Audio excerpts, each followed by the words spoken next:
Hello, critics, non-critics, and friends. Welcome to the Film Optix podcast, where we take a glance into comic book movies, blockbusters, indie films, and everything in between. I'm your host, Christian, and as always, I'm joined by my co-host, Devin, and we've been thinking about making a little trip to Texas, visiting some exes in Texas. Of course, we're going to be talking about the latest A24 film to hit theaters, and that is titled X. Director is by, is it T West or Ty West? I believe. Ty. T-I. There we go. I like that. So, as I mentioned before, we are going to be reviewing A24's X, or Ty West's X. And yeah, this is our review. I don't know why I'm doing it this way, but that's totally fine. Before we begin today's episode, you can listen to our podcast on podcast platforms around the internet. That includes Apple Podcasts, Spotify, Google Play, Audible, iHeartRadio, and more. And if you are a new or seasoned listener to the show, we would love to hear from you guys. Follow us on Instagram and follow us on Twitter at Film Optix. That is Optix with an X, or you can email us at filmoptix@gmail.com for any movie related questions. So I'm going to turn it over here to my amazing co-host, Devin. It feels like forever since we've done an episode. It's really only been a week, but we're so used to at least doing, we used to do at least 2 weeks, depending on what's out. But how have you been this past week? I've been pretty good. I watched Deep Water last night. So did I. Wow, that was rough. It was okay. I was it was a slow burn. That was a very long. It was a slow burn that leads to nothing. Yeah, exactly, left to nothing. So I don't have as much resentment towards it as a lot of other people that I know, but I just didn't really enjoy it all that much. I remember we had it on our list to review at one point, and then the reviews started coming in. We were like, oh, okay, maybe not. Yeah, we saw Ana de Armas. We saw, Ben Affleck. We're like, oh, yeah, this sounds amazing. They used to date. I don't know when this film was being filmed, in production. I'm not sure if when they were dating or if it was after. I'm not entirely sure. But I'm hoping either way, they're on good terms. But yeah, it was... that took a lot out of me. It really did. It took a lot out of me for sure. But you also watched Fresh, which hopefully made things a little bit better. Yeah. So unfortunately, I actually watched Fresh first. Then went to the gym, came back, and I watched Deep Water. That was a mistake, but hey, it is what it is. I'm sure people out there love it. And we got a little bit of a Nate Jacobs action in there. So that was pretty cool. It was nice to see. For sure. But other than Deep Water, you've been watching anything else? You've been catching up on some Barry for season 3? I'm all caught up. I'm just waiting. Well, I guess I'm the one that he's got to get caught up then. I got to get caught up. I'm almost done with season 1. I've been bouncing back and forth trying to finish all these series. I finished How I Met Your Father season 1. It was pretty good. Season finale definitely was the strongest there. And what else? I have to finish the season finale of Raised by Wolves season 2 on HBO Max. And I've been on a really big Batman kick. So I know within this past weekend was the 1-year anniversary of Zack Snyder's Justice League. So I watched that in 2 parts. Gotta say, I enjoyed it more watching it because I started it yesterday. It comes on 2 discs for the Blu-ray. So I watched the first one was around 2 hours and 40-ish minutes. And then the rest is on the second disc, which I finished up this morning. Definitely got to say that's usually how I watch Lord of the Rings extended edition as well, just because it's really hard to sit there all day and watch a 4-hour movie. So that's what I did. Definitely split that up. I highly recommend. And I've been on a bit of more of a Batman kick, been rewatching the animated series. So been slowly but surely doing that, but I think I'm going to try to plow through the rest of Barry, hopefully by the end of today or within the next few days. Because there's only I started playing Batman Origins. It's the one Arkham game I never played. So oh, is it really? Into that. I actually never played it either. But yeah, it's been crazy, man. I was playing Horizon Forbidden West. the new one. And I kind of took a bit of a detour of everything, we've been doing with the podcast. So hopefully I'm going to try to dive back into that here in a bit. But that's pretty much everything I've been watching. But all right, Devin, but enough chitter chatter. Are you ready to get into our review today to talk about this new age? Is it technically elevated horror slasher film, or is it just one of the run of the mills? I don't know. Like, are you ready to dive in? I'll call it elevated to make it back to going back to Texas. But X gonna give it to you. X gonna give it to you. Remember, all our exes live in Texas. So, ladies and gentlemen, we'll be right back after this introduction to X. Farmer's daughter, take one. I need to be famous, Wayne. All the best people are. There ain't nobody else out there like you. You know why? Why? Because you got that X factor. All right, ladies and gentlemen, that was a short clip of A24's latest slasher flick, picture show. I'm not sure what you want to call it. I guess I would call it a picture show. It has that old school vibe to it. But the synopsis and movie info is as follows before we get into our review today.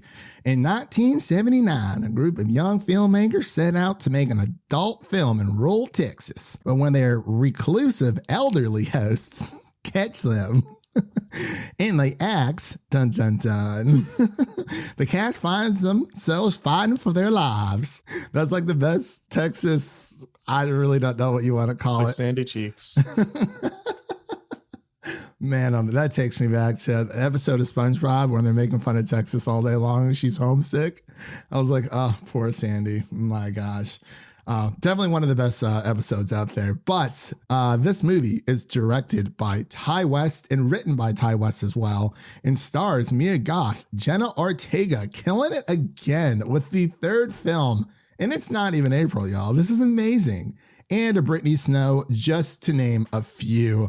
So as we're going to do this, we're going to get into our initial reactions, which is more of our non-spoiler section. And then when you hear this little bad boy, that means we're going to be getting into our spoiler section. So we'll let you guys know when we hit that. And of course, we're going to be talking about little Easter eggs. One that I definitely missed that I'm really kicking myself about, that I'm hoping Devin was able to point out because I kind of warned him about it. But I'm going to pass it off to Devin really quick because I've been talking up a storm here to give his initial reactions for A24's X. Feels like this movie was just like handmade specifically for me. Like, it checks so many boxes. Horror indie movie, check.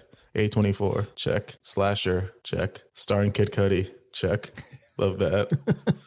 Jenny Ortega, check. She's been great.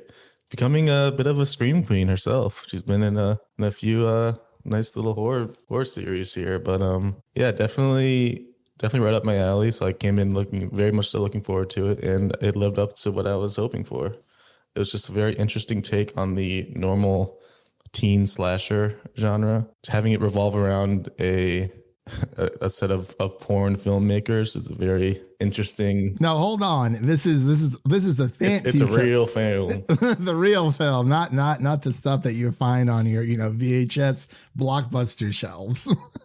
because usually in slashers you have the teens that are going to fool around anyways, and that's the reason they get killed. It's because they're fooling around. But for this take, it's because it's their job that they're doing this. It's kind of an interesting view on it. But yeah, I love this is what the new Texas Chainsaw should have been.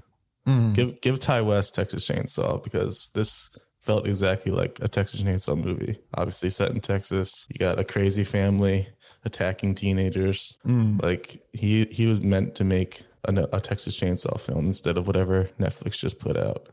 So did Ty West did he also direct Texas Chainsaw, or was that somebody else? Or was someone else? Okay. So you watched. I think he should have been the one that did it. Yeah, I agree. So I actually haven't seen the new Texas Chainsaw Massacre. I'm assuming you have. Yeah, it's really rough. Yeah, and I mean, like, for people new to the show here, I used to be a really big baby when it came to horror movies, but I gotta say, I really, really enjoyed this one. I've only seen the trailer maybe once or twice.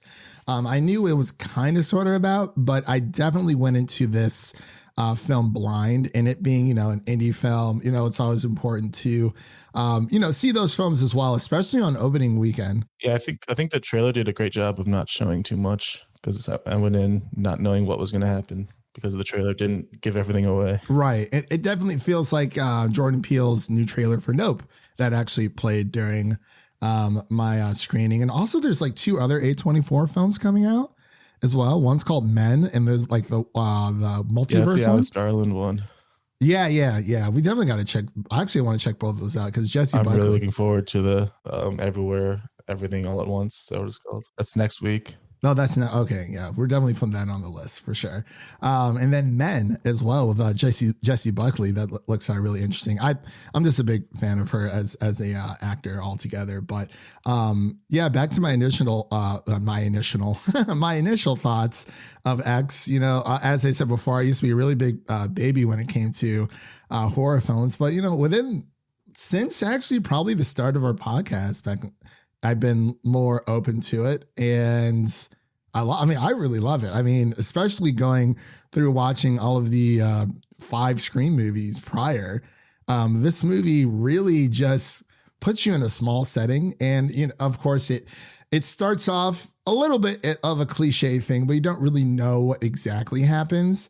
But it's kind of one of those, they kind of show you the quote unquote ending of the movie before the movie actually starts. But, it's just about a bunch of, I guess you could, not even teenagers, more so like in their, I'd say like mid 20, maybe early 30s, trying to make it as, just trying to make it as a star. They want to bring all this, the raw material of human emotions to the screen. And I did not know this was like a slasher.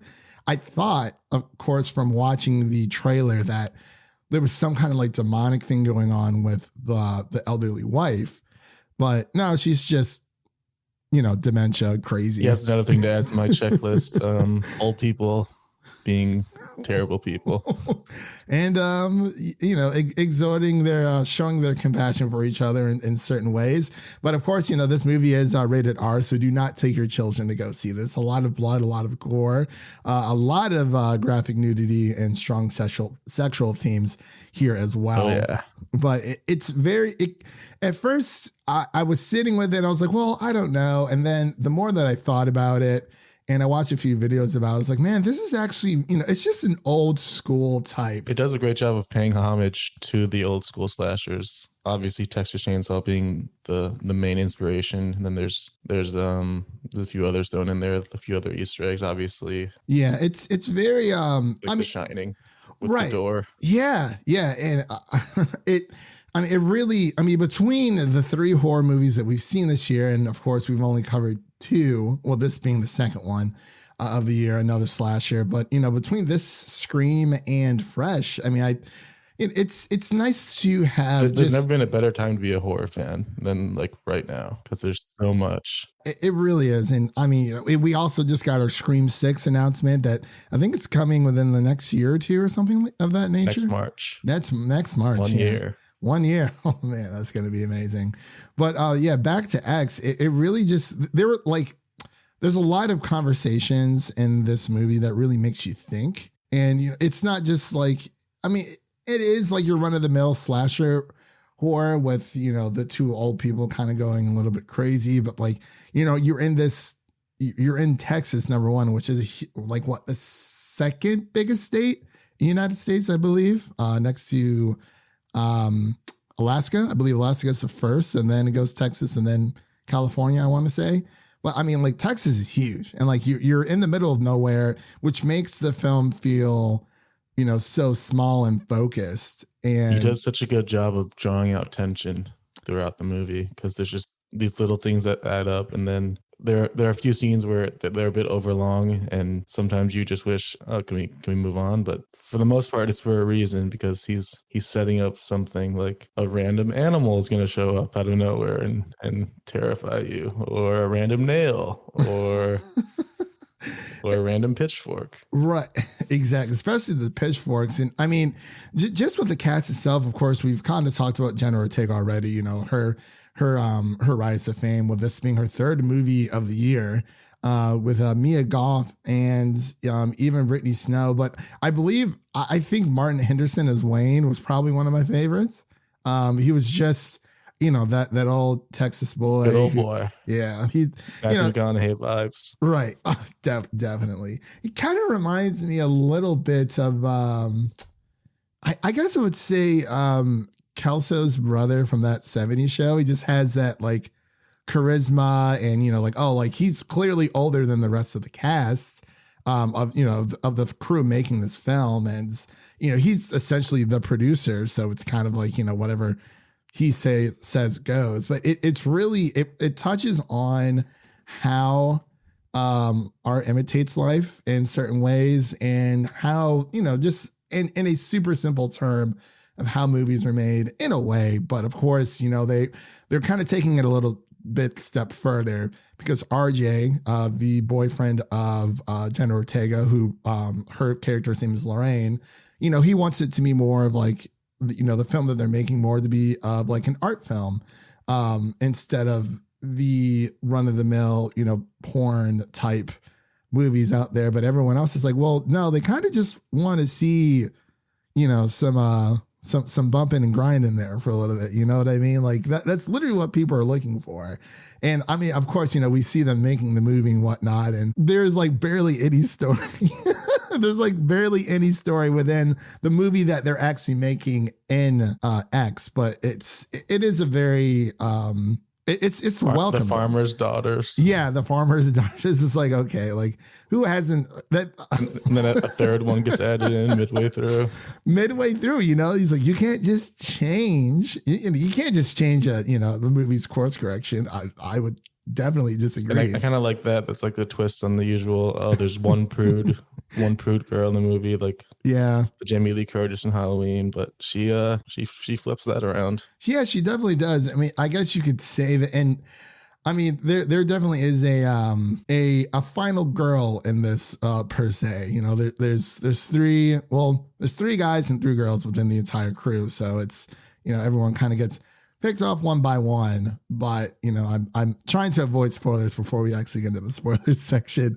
But was there anything else you wanted to add before we jump into spoilers? I also just wanted to add, to entice anybody listening, if they are not convinced yet, Kid Cudi's character's name is Jackson Hole. I just thought that was amazing. That's probably one of the best adult film, you know, stage names you probably could come up with. It doesn't get better than that. It really does. I mean, it's also nice for Cleveland fans, you know, to see Kid Cudi in this movie, and it's just, you know, he's from Shaker Heights, Ohio, so it's like it's right down the way. It's in the Cleveland area. He did his thing. He had some swag. I really like Brittany Snow's character. Yeah, I thought she did a great job of being like that confident, like doesn't give a rat's. Yeah. Yeah. I know exactly. She was really funny too. Yeah, she's very sure of herself, and just, you know, automatically just the confident one of the group in a way.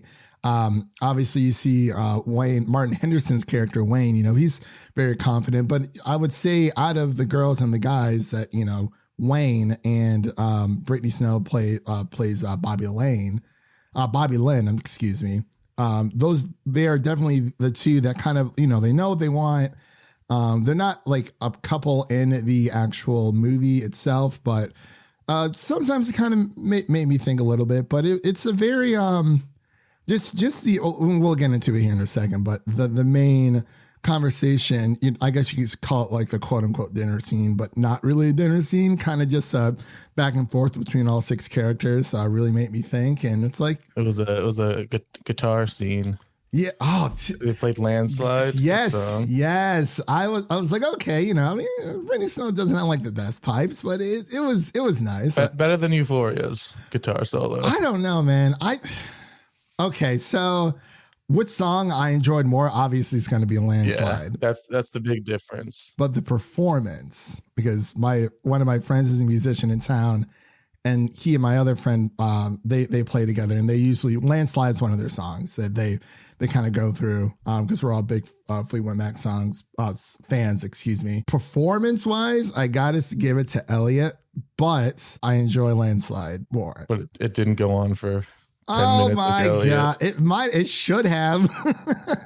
I was like, all right, like sweet, we're just gonna play some Landslide in the middle of this movie. So that definitely upped it for me. But before we get into spoilers, it's really like I feel like both the audience and the critics are really kind of vibing with this. More so with the critics and the audience.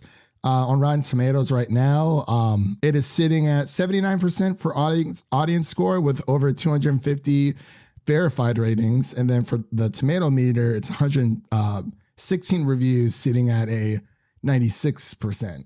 So I'm like, I feel like that's a pretty nice medium. It seems that everyone's enjoying this in general, you know, and I know usually a lot of people see, like once it hits the 70s, they're like, oh, it's not really good. Just want to let you guys know a 79% is amazing.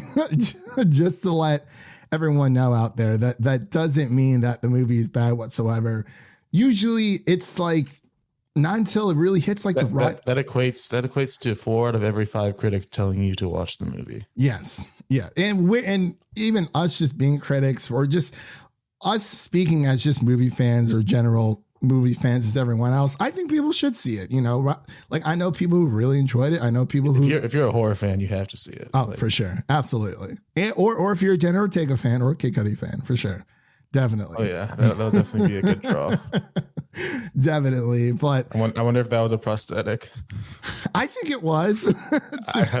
I imagine. I watched Chris Stuckman's review of it, and he kind of mentioned it. He was like, some of the prosthetics were questionable, but you get like.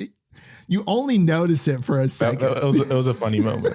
There's a lot for it being a horror movie. There's a lot of funny parts in this. It kind of just lifts the tone a little bit, but gets right back into it. But let's get into our spoiler section. So, ladies and gentlemen out there, if you are listening, that is your first spoiler warning for the movie X. Again, that is your second spoiler warning for the movie X. So if you haven't seen it, definitely go watch it in theaters.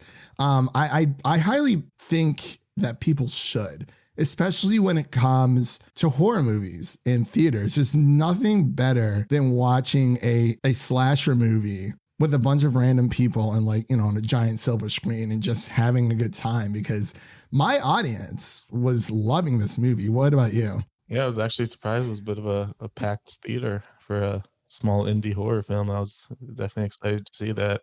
Especially A24. Yeah.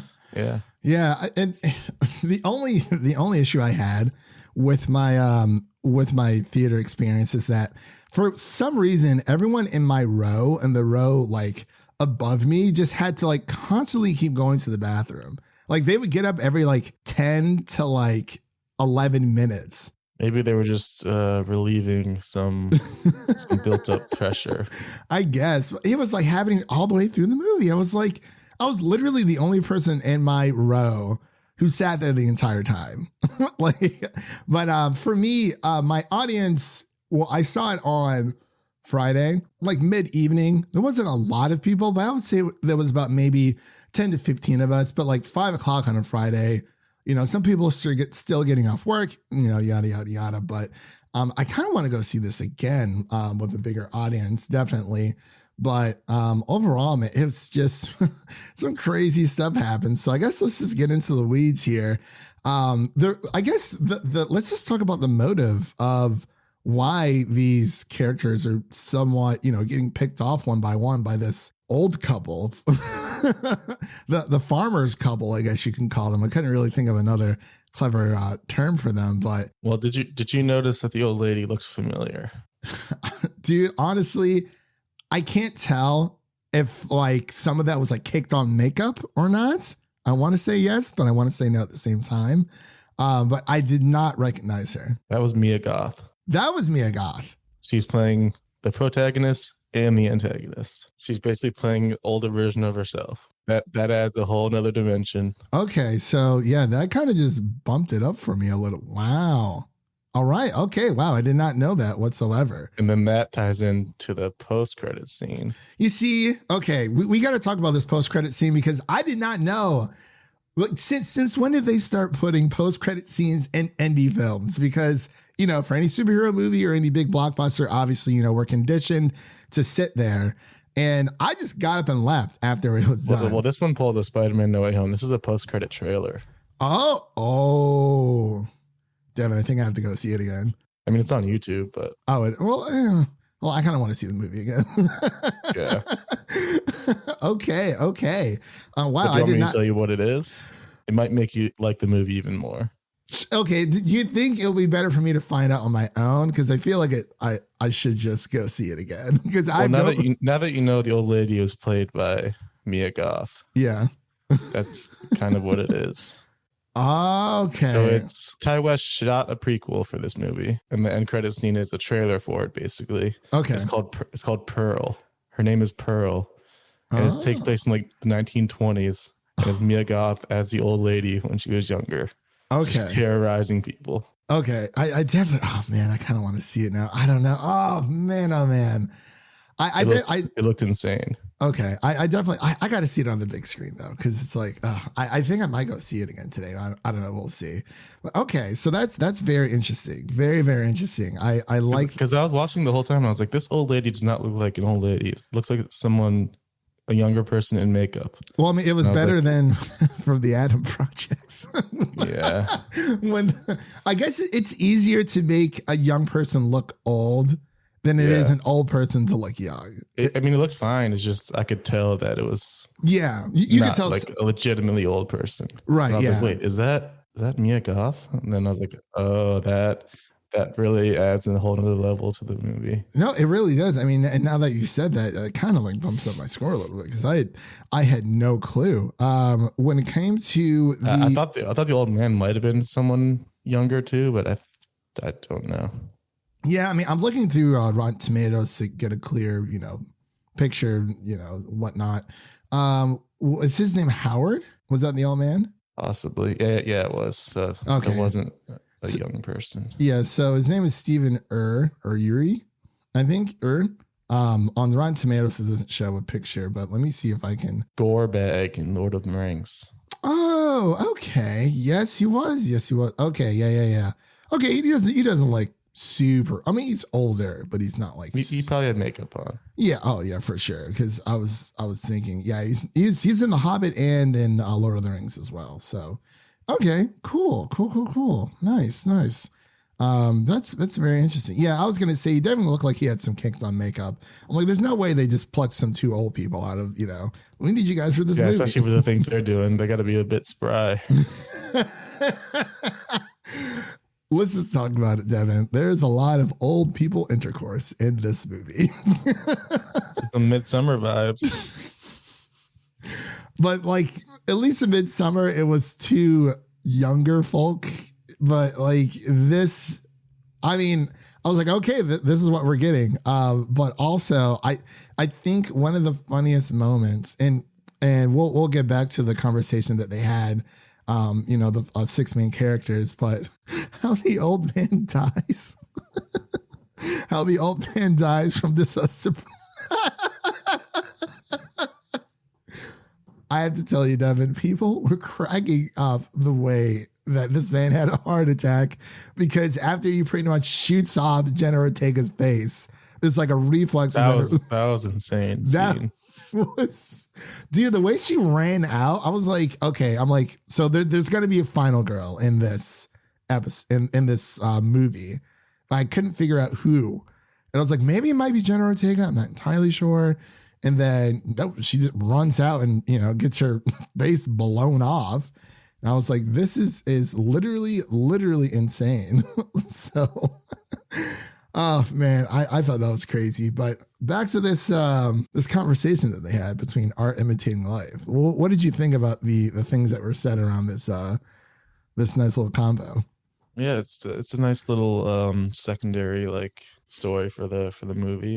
Just kind of showing that I don't know. Once you get a certain age, you just kind of lose a part of your life at some point, like a certain physical aspect that you can't perform anymore. from what you used to be, and you're always looking back at what you were before, and you're always looking at the generations younger than you and kind of wishing that you were them for to a certain degree, and making you a little jealous. And sometimes that jealousy turns into a rage, and you keep a man tied up in your basement for your own pleasure and needs. That was man, oh man. I felt bad for, you know, the old lady, but it's almost as if it sucks. And I think what they did, you know, of course, this entire movie itself, like some of the shots were just fantastic, especially with Mia Goth's character. You know, what she always say, I will not accept a life I do not deserve. I believe it was something of that nature.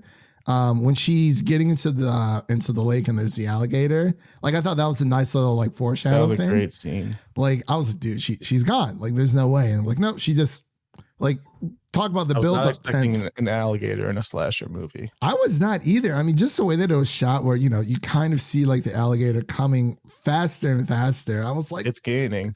It was gaining on her for sure. I was like, not gonna lie. I thought she was gone. But I'm like, it just makes sense for them to have an alligator. That's how they get away with this all these years, because they just toss the bodies in there and the alligator just devours it. They literally they don't have to kill people like Vic does in Deep Water. Yeah, they don't have to be super creative with at least rocks. At least there were police in this movie. There was like maybe a few in Deep Water, but I'm like, how is this man getting away with all of this? 3 people have got this, technically 4 in that movie. But back to X, I really like the use of the song's Landslide, because it pretty much it brings the entire movie together. You know, children get older. Yeah, children get older, and I'm getting older too. And it's like you said, you know, it's almost as if, you know, the older generation, when it comes to senior citizens, you know, it's hard not to look back and see where you were, because, you know, life is always about moving forward. And it's nice to reminisce, but I think they lived in the past a little bit too much, so to speak. It was boy, oh boy. But they rekindled their love just in time for them to both die. I can't believe. I mean, I believe that they did it because number one, A24 is like one of the most like obscure, weird, you know, indie films out there, or indie studios out there. I mean, we've seen things like amazing. Like I really like The Green Knight or Waves as well. Devin, for some reason, likes. Oh my gosh, Adam Sandler, Uncut Gems, for whatever reason I will never understand, but hey, to each their own. You know, A24 has made some really obscure movies, even with like The Lighthouse, and I think, but like they've also made like a lot of wholesome movies with, oh my gosh, well, it was with Aquafina. Oh my gosh, I'm blanking on the name of that movie. The Farewell. There we go. The Farewell was really, really nice. And I think, you know, A24 has always been, and of course, Midsummer as well. You know, they've already tackled the horror genre before. And I think Hereditary. Yeah. And well, okay, I will say Hereditary messed with me. I thought I bet it did. I thought Midsummer was going to mess with me, but I got to say, Devin, and I got to say Hereditary is scarier. It is, but I will say I have the extended cut of Midsummer, and it is so much better.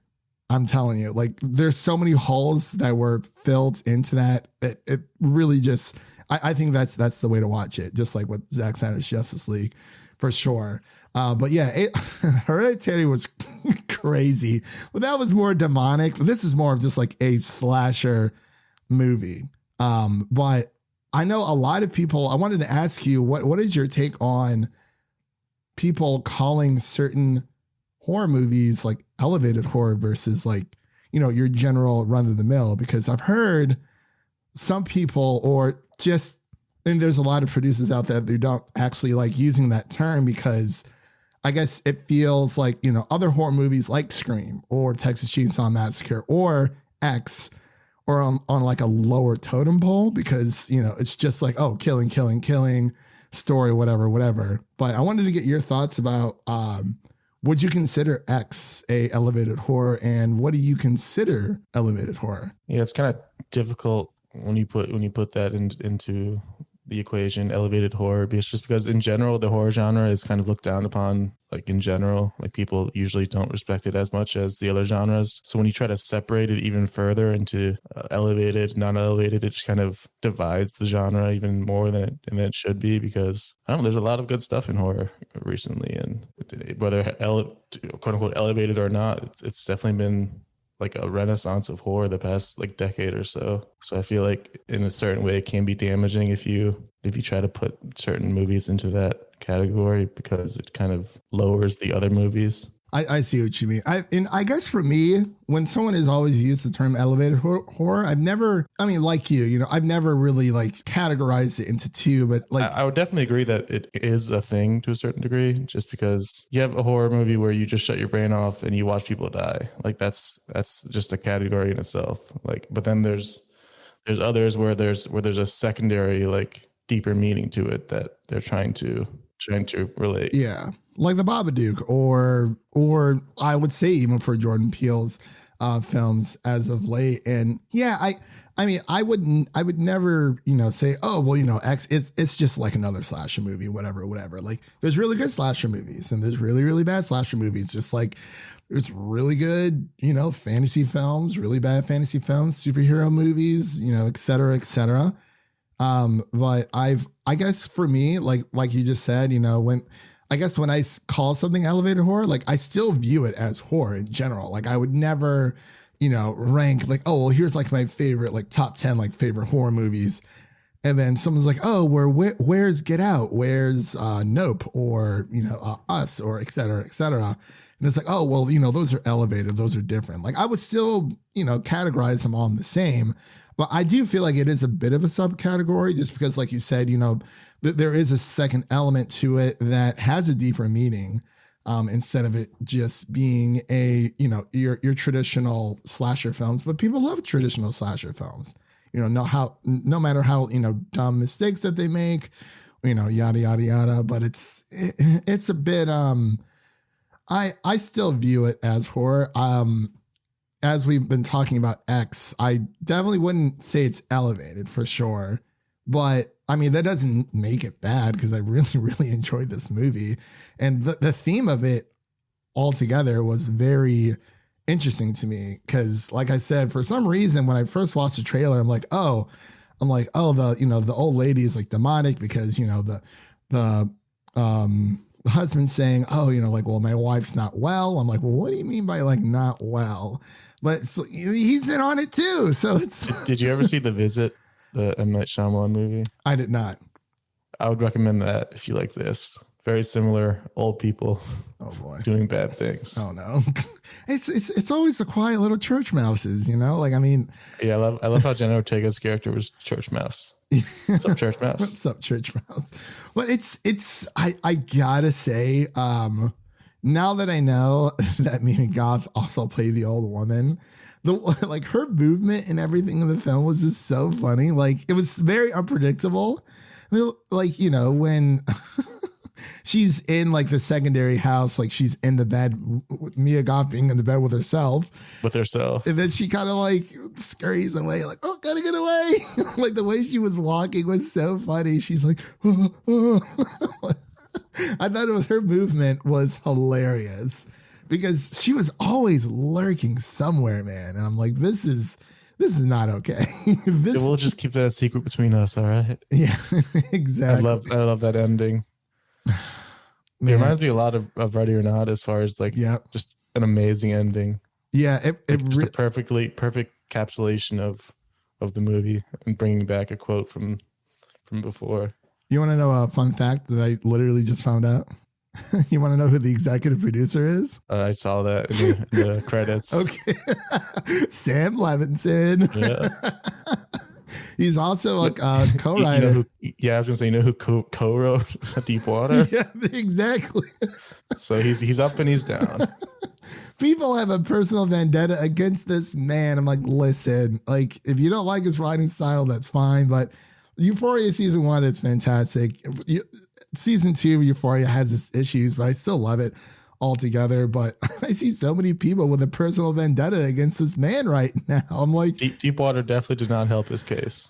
No, Deepwater was, well, I mean, he was a co-writer, so I'm giving him a little bit of slack there because he didn't direct it, but he was, part of the writing portion. I'm giving him a little bit of slack only because he was a co-writer on that one. But yeah, people are like, oh, people hate Sam Levinson now. I'm like, I mean, I can't say he's the worst, but I can't say he's the best either. But I'm like, give him a little bit of slack, y'all. It's all good. I mean, we're all going to be back for Euphoria season 3, so it is what it is. And I mean, can you really blame him? It's a way to make money. Like he's in this business. Like he can't just do Euphoria. And also, have you started Dope Sick on Hulu? I have not. I hear it's very good, which is directed by Sam Levinson as well. Has Michael Keaton and Caitlin Dever in it as well. So I think that's definitely worth it. Hulu's been kind of stepping it up a little bit. It's been a while since we've been on the old platform. But was there any other, as we get into closing thoughts here, let's just give our final thoughts. We'll get into scores and we'll kind of close out here. So I'll pass it over to Devin. Yeah, it was a good time. Some great kills. The pitchfork through the eyes was the way they set that up was so jarring because like they would cut back between scenes and then you cut back and he's like, I don't even remember what it was, but he like came off of the pitchfork. That's another thing, like the artistic choice, like when they kept swapping back in between two scenes, gave it more of an eerie feeling as well, which is something I really, really liked. But I do apologize. Continue. I didn't mean to cut you off. Yeah, and then also the boyfriend RJ being killed in the beginning, just poor RJ, destroyed. He was like, "Oh, it's cool if everyone else's girlfriend is doing this while the camera's rolling, but not my girlfriend." And then Jenna Ortega's like, "I want to do it." He's like, what? Imagine putting yourself in his shoes. I don't know how I would feel. I felt so bad for him because it's like, I mean, he's clearly, the guy behind the camera and, wanting to make this film. Like, he has a certain vision for it. He is the director, but it's, I felt so bad. I loved Wayne's advice to him afterwards. He was like, you've never been 42, but I've been 23. So listen to me. Yeah. The seasoned Texas veteran, Martin Henderson. He's like, you gotta let her do what she wants because she will leave if you don't. Yeah, he was very, and I thought about it. I was like, no, he's making some good points.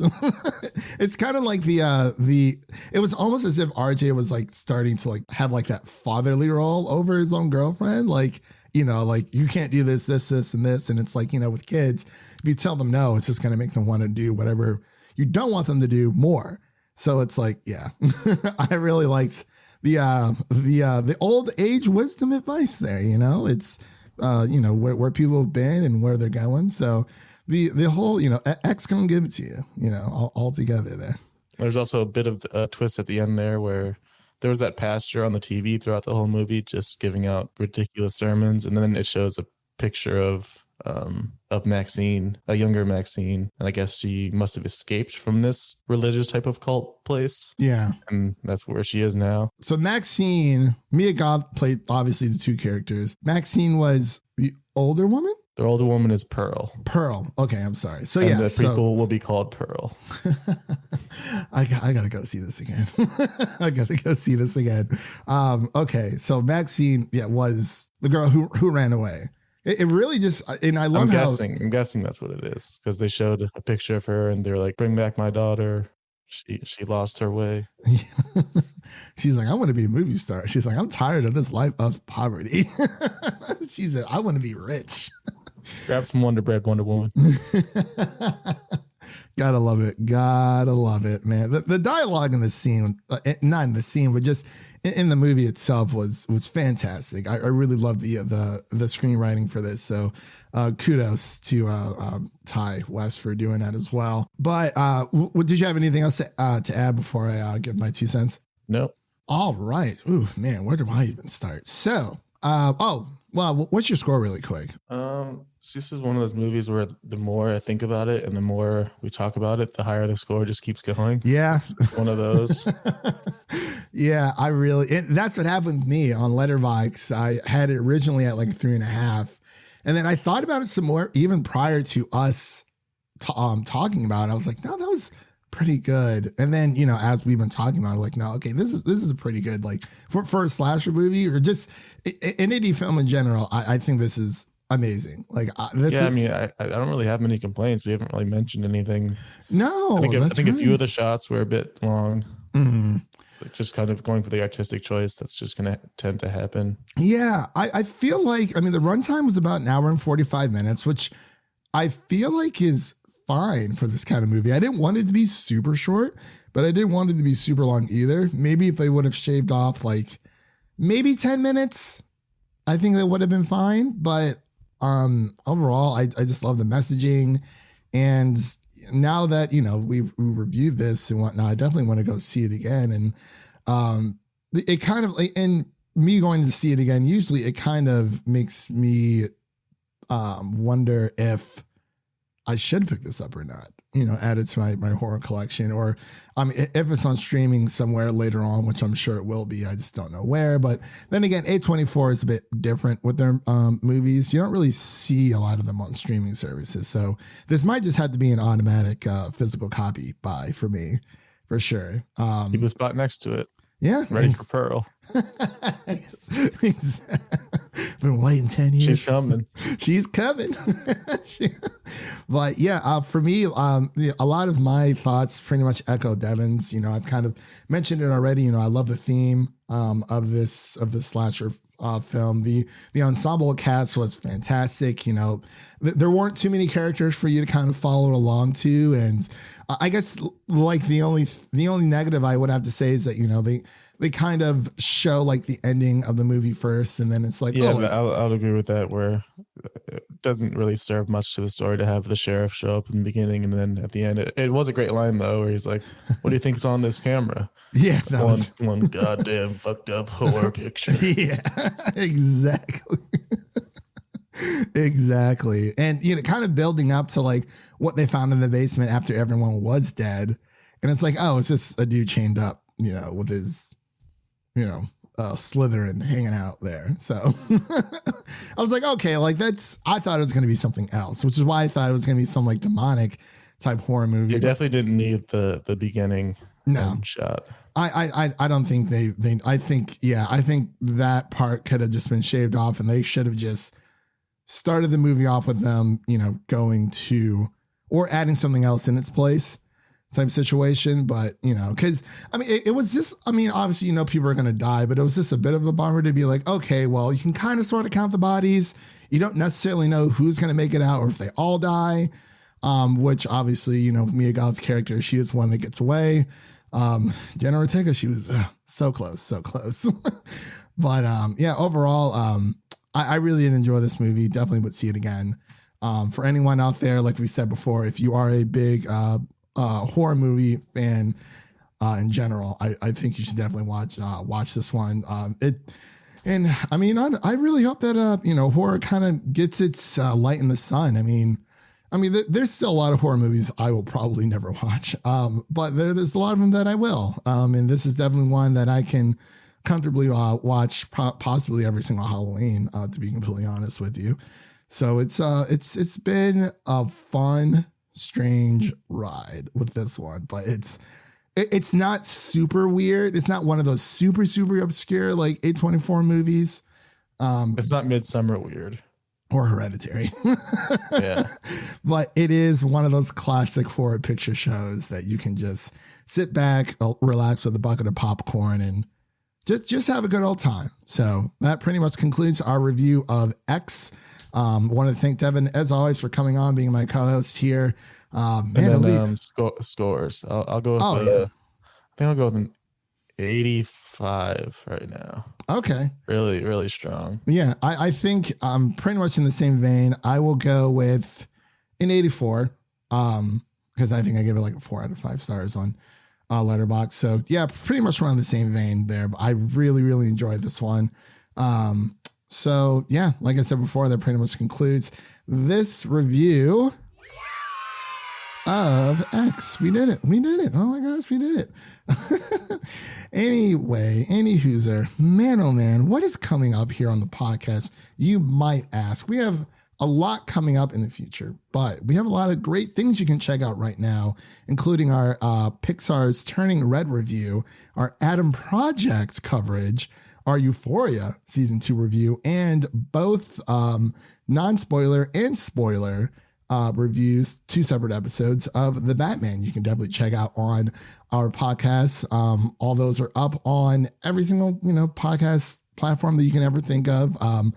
Audio only, of course. We're not on YouTube. So yeah, that pretty much does it. We have new things coming out here soon. I believe Halo series starts up there in a bit. And we also have Moon Knight coming up here very, very shortly. And the Oscars, Devin, they're coming up very, very fast. Coda is gaining a lot of traction and won the PGA Awards overall. So I'm pushing for either Coda to win Best Picture. I really hope Coda does win. But then there's always Dune. So those are my 2 front runners for sure. Did you see Belfast yet? Mm-hmm. Okay. It's about an hour and 30 minutes, not super long, not super short, but I think it was a nice one as well. But yeah, I'm really pulling for Coda coming up here on the Oscars on Sunday, March 27th. So it's coming up here pretty quickly, guys. So that's going to be interesting. We may or may not cover the winners. We'll just have to wait and see. You can follow us on Twitter at FilmOptix. That is Optix with an X to keep up with all of our goodies over there. Before we leave here today, I just want to make sure to let everyone know, just share an episode of our podcast with a friend, whether it be your mother, your brother, your lover, whoever it is. Make sure to share an episode of the Film Optix podcast with a movie lover in need. So we're going to get on out of here because it's Sunday, y'all. Oh, it's Sunday. I can go see X again. I'm going to church. going to the old people's house for church today. Communion afterwards. It's very, very important. Moral of the story, don't trust old people. Seriously. Man, she was calling it whore and slut. I was like, oh my God. It's those really aren't as bad insults now, but like to an old person, it's like, the worst thing you could probably call someone in that profession. But let's get on out of here. And we hope you guys have a wonderful week. Start to your week. So that's a wrap for today, everyone. Thank you all for listening. And if you enjoy the show, leave us a 5-star rating and review on Apple Podcasts and Spotify. And follow us on Twitter and Instagram to stay in the know. That was Devin. My name is Christian, and we'll see you guys in Texas. Peace.